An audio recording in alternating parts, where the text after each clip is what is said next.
ഭ്രാന്തനെ കൊണ്ടുവന്ന് ബഹുമാനപ്പെട്ടവരടുത്തേക്ക് കൊണ്ടുവന്നപ്പോൾ ശേഖ അവരുടെ മറുപടി, ഭ്രാന്തില്ല, ഞാൻ മാറ്റിയിരിക്കുന്നു. ഒറ്റ വാക്ക്. ആ മനുഷ്യനോടൊന്ന് ചങ്ങല അഴിച്ച് സുഖമായിട്ട് തിരിച്ചു. ഒറ്റ വാക്ക്. ബഹുമാനപ്പെട്ട ശേഖ അവർ ഇടിയങ്ങരയിൽ കോഴിക്കോട് മൂപ്പന്റെ വീട്ടിലെ മുകളിലെ നിലയിൽ കിടക്കുന്ന സമയത്ത് ഇന്നും ആ മുറിയും റൂമും വീടും ഒക്കെ ഇന്നുണ്ട്. ഇന്നും പോയവർക്ക് കാണാം, ഇപ്പോഴും കാണാം. അവിടെ ഉണ്ടല്ല ബഹുമാനപ്പെട്ട മുകളിൽ കിടക്കുന്ന സമയത്ത് 35 കൊല്ലം ആ വീട്ടിൽ താമസിച്ചത്.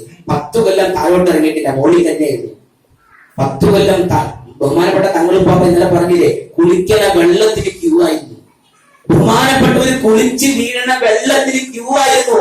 ഒന്ന് കുടിക്കാനും ഒന്ന് മേറ്റ് നിരക്കാനും വേണ്ടി ക്യൂ നിൽക്കുകയായിരുന്നു. പണ്ഡിതന്മാര് ക്യൂ നിൽക്കുകയായിരുന്നു കുളിക്കണ വെള്ളം കിട്ടാൻ വേണ്ടിയിട്ട്. കുളിക്കണ വെള്ളം തന്നെ ഭയങ്കര ചൂട്, തിളച്ച വെള്ളത്തിലെ കുളിക്കാതെ.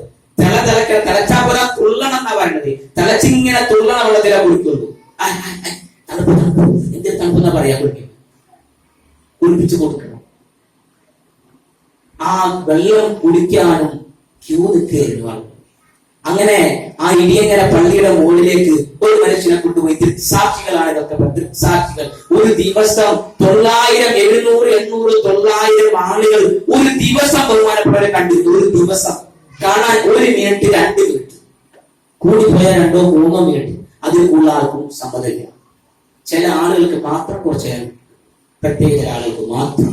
അല്ലാത്തവരൊക്കെ 1 2 മിനിറ്റ് ചെന്ന് കയറുക, കാര്യം പറയാ. ചിലപ്പോ പറയേണ്ടി വരില്ല, ചെന്നപാട് അവിടെ നിന്ന് മറുപടി കിട്ടും. ചിലപ്പോ മറുപടി പറയില്ല, ചിലപ്പോ തിരിഞ്ഞു പോകാം, നിങ്ങൾക്ക് പോകാം.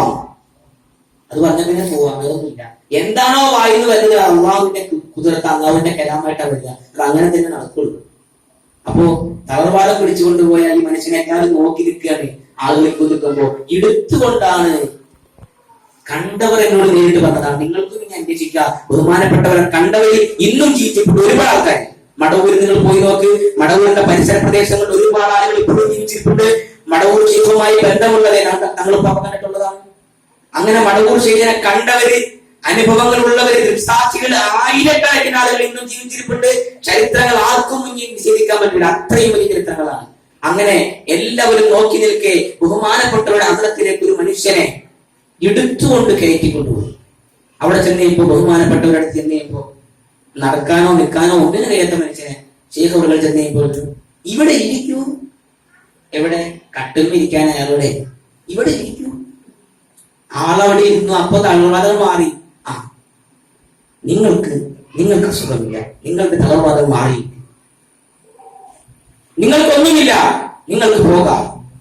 അവിടെ നിന്ന് ആ മനുഷ്യൻ കോഴിപ്പടി ഇറങ്ങി നടന്നിട്ട് പോകുന്നത്.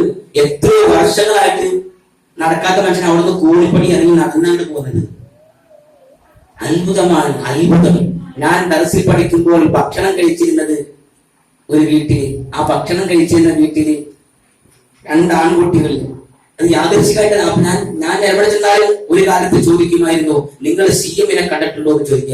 എവിടെ ചെന്നാലും ആരോടും ചോദിക്കും, CM-നെ കണ്ടിട്ടുണ്ടോ? ഒരു ബസ്സിൽ കയറിയാൽ തൊട്ടടുത്തിരിക്കാനോട് ചോദിക്കും, CM-നെ കണ്ടിട്ടുണ്ടോ എന്ന് ചോദിക്കും. ഒരു ട്രെയിനിൽ കയറിയാൽ തൊട്ടടുത്തിരിക്കാനോട് CM-നെ കണ്ടിട്ടുണ്ടോ എന്ന് ചോദിക്കും. എവിടെ ചെന്നാലും ആരെ കണ്ടാലും CM-നെ കണ്ടിരുന്നോ എന്ന് ചോദിക്കും, സംസാരിച്ചു തുടങ്ങിയാൽ.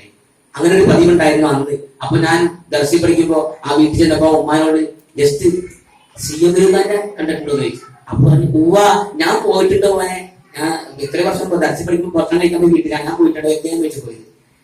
എന്റെ ഈ കുഞ്ഞു മോനെ, ചെറിയ ആള്, എന്റെ ചെറിയ മോനിക്ക് ഇത്ര വയസ്സുള്ള സമയത്ത് ചോര ഇങ്ങനെ ബാക്കിൽ കൂടെ മുന്നിൽ കൂടെ ഒക്കെ പോവാൻ ചോര ഇങ്ങനെ ചോര